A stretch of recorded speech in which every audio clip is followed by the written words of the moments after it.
Breaking news చూస్తున్నాం. విద్వేషాలు రెచ్చగొట్టేలా ప్రసంగం చేశాడని గోషామహల్ ఎమ్మెల్యే రాజాసింగ్ పై మంగళహట్ పోలీసులు కేసు నమోదు చేశారు. అసెంబ్లీ ఎన్నికల్లో రాజాసింగ్ గోషామహల్ స్థానం నుంచి బీజేపీ అభ్యర్థిగా పోటీలో ఉన్నారు. ఈ నెల 14న మహారాజ్ గంజ్ అగర్వాల్ భవన్ వద్ద జరిగిన బహిరంగ సభలో రాజాసింగ్ హిందూ యువతులు లవ్ జిహాదీల మధ్య కొన్నేళ్లుగా పోరాటం జరుగుతోందని వ్యాఖ్యానించారు. ఇది రెండు వర్గాల మధ్య చిచ్చు పెట్టేలా ఉన్నాయంటూ మంగళహట్ పోలీసులు కేసు నమోదు చేశారు.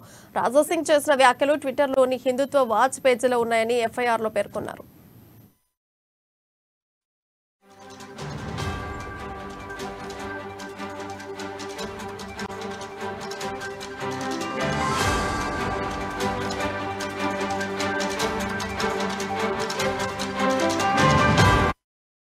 విద్వేషాలు రెచ్చగొట్టేలా ప్రసంగం చేశాడని గోషామహల్ ఎమ్మెల్యే రాజాసింగ్ పై మంగళహట్ పోలీసులు కేసు నమోదు చేశారు.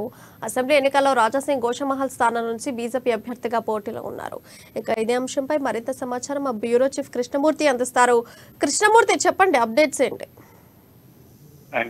గోషామహల్ ఎమ్మెల్యే రాజాసింగ్ 3 రోజుల క్రితం బేగంబార్లో అంటే ఎన్నికల ప్రచారంలో భాగంగా బేగంబార్లో కొంత వివాదాస్పద వ్యాఖ్యలు చేశారని చెప్పేసి మంగళహట్ పోలీసులు కేసు నమోదు చేశారు.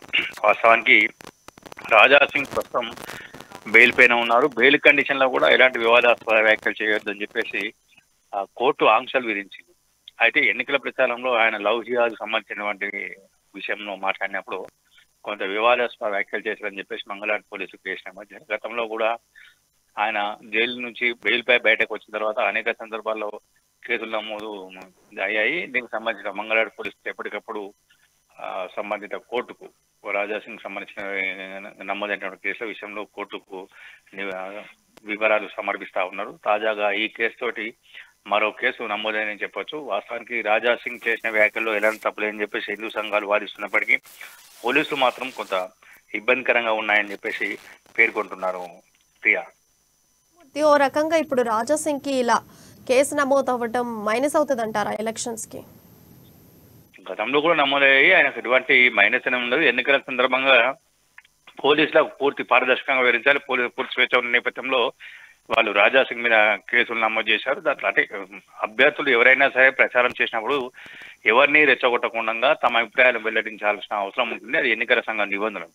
కానీ రాజాసింగ్ మాత్రం ఒక వర్గాన్ని రెచ్చగొట్టే విధంగా వివరించే పోలీసులు అభిప్రాయపడుతూ కేసు నమోదు చేశారు. దీనికి సంబంధించి ఎటువంటి నష్టమా లాభమా అనేది ప్రస్తుతానికి అప్రస్తుతం ఇప్పటికైతే. కానీ రాజాసింగ్ మీద కేసు నమోదు అవడం అనేది ప్రస్తుతం కొంత చర్చనీయాంశంగా మారింది. ప్రియా, రాజాసింగ్ మాట్లాడిన అంటే ఆయన ప్రసంగించిన మాటల పట్ల ఎవరైనా ప్రజలు వ్యతిరేకతను తెలియజేస్తున్నారా?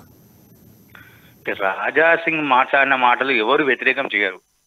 కాకపోతే పోలీసులు అంటే వాళ్ళు నిబంధన ఉల్లంఘించారన్న అభిప్రాయంతో చట్టం ప్రకారంగా ఆ చట్టం మేరకు వీళ్ళు చట్టం పరిధిలో మాట్లాడాలని ఉద్దేశంతో కేసులు నమోదు చేశారు. కానీ రాజాసింగ్ సంబంధించిన వ్యాఖ్యల విషయంలో ఎవరు చేరు. అయితే ఎన్నికల సందర్భంగా పార్టీలు ప్రత్యర్థి పార్టీలు ఒకరిపై ఒకరు విమర్శలు సర్వసాధారణం. అందులో భాగంగా వస్తే కొన్ని విమర్శలు కొన్ని వ్యాఖ్యలు దాని మీద అంటే తప్పుపట్టడం కానీ మిగతా వచ్చి ఉంటాయి. కానీ ఇప్పటి వరకు అట్లాంటి ఎక్కడ కూడా ఎవరు కూడా అంటే ఉన్నటువంటి ప్రత్యర్థి అభ్యర్థిగా BRS సంబంధించి కానీ MIM అయితే ఈ నియోజకవర్గం పోటీ చేయటే గోషామహల్ స్థానంలో ఇటు కాంగ్రెస్ పార్టీ అభ్యర్థి కానీ ఎవరు కూడా దీనిపైన అభ్యర్థి వాళ్ళు ఎటువంటి కామెంట్ కూడా చేయలేదు. Priya, thank you for updates.